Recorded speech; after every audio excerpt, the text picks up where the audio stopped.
ಈಗ ರಾಜ್ಯ ದೇಶ ವಿದೇಶಕ್ಕೆ ಸಂಬಂಧಪಟ್ಟ ಹಾಗಿನ ಕೆಲ ಪ್ರಮುಖ ಸುದ್ದಿಯನ್ನು ಬನ್ನಿ ಕ್ವಿಕ್ ಆಗಿ ನೋಡ್ಕೊಳ್ಳೋಣ.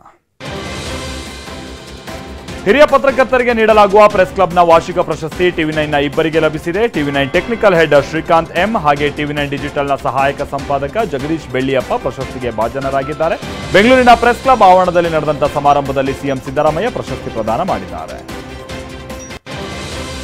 ಬೆಂಗಳೂರಿನಲ್ಲಿ ಮತ್ತೆ ಚಿರತೆ ಭೀತಿ ಶುರುವಾಗಿದೆ. ತುರಳ್ಳಿ ಫಾರೆಸ್ಟ್ನ ಬಳಿ ಇರುವಂತಹ ಬನಶಂಕರಿ ಲೇಔಟ್ನ 6ನೇ ಹಂತದ 1ನೇ ಬ್ಲಾಕ್ನಲ್ಲಿ ಚಿರತೆ ಪ್ರತ್ಯಕ್ಷ ಆಗಿದೆ. ಸಿಸಿ ಕ್ಯಾಮೆರಾ ಹಾಗೆ ಮೊಬೈಲ್ ಫೋನ್ಗಳಲ್ಲಿ ಚಿರತೆ ಓಡಾಟದ ದೃಶ್ಯ ಸೆರೆಯಾಗಿದ್ದು ಜನಕ್ಕೆ ಸಹಜವಾಗಿ ಸ್ವಲ್ಪ ಭಯ ಉಂಟಾಗಿದೆ.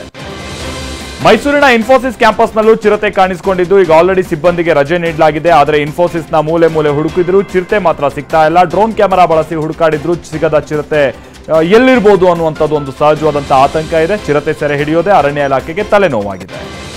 ಬಿಕಾಂ ಪರೀಕ್ಷೆ ಮುಂದೂಡುವಂತೆ ಹೈಕೋರ್ಟ್ ಏಕಸದಸ್ಯ ಪೀಠ ನೀಡಿದ್ದ ಆದೇಶಕ್ಕೆ ವಿಭಾಗೀಯ ಪೀಠ ತಡೆ ನೀಡಿದೆ. ಹೀಗಾಗಿ ಬಿಕಾಂ ಪರೀಕ್ಷೆ ನಡೆಸೋದಕ್ಕೆ ವಿಭಾಗೀಯ ಪೀಠದಿಂದ ಗ್ರೀನ್ ಸಿಗ್ನಲ್ ಸಿಕ್ಕಿದೆ. ಸಿಎ ಫೌಂಡೇಶನ್ ಪರೀಕ್ಷೆಗೆ ಅಡ್ಡಿಯಾಗುತ್ತೆ ಅಂತೇಳಿ ಬಿಕಾಂ ಪರೀಕ್ಷೆಯನ್ನು ಮುಂದೂಡೋದಕ್ಕೆ ಏಕಸದಸ್ಯ ಪೀಠ ಆದೇಶಿಸಿತ್ತು. ಇದನ್ನು ಪ್ರಶ್ನಿಸಿ ಬೆಂಗಳೂರು ವಿವಿ ಮೇಲ್ಮನವಿ ಸಲ್ಲಿಸಿತ್ತು.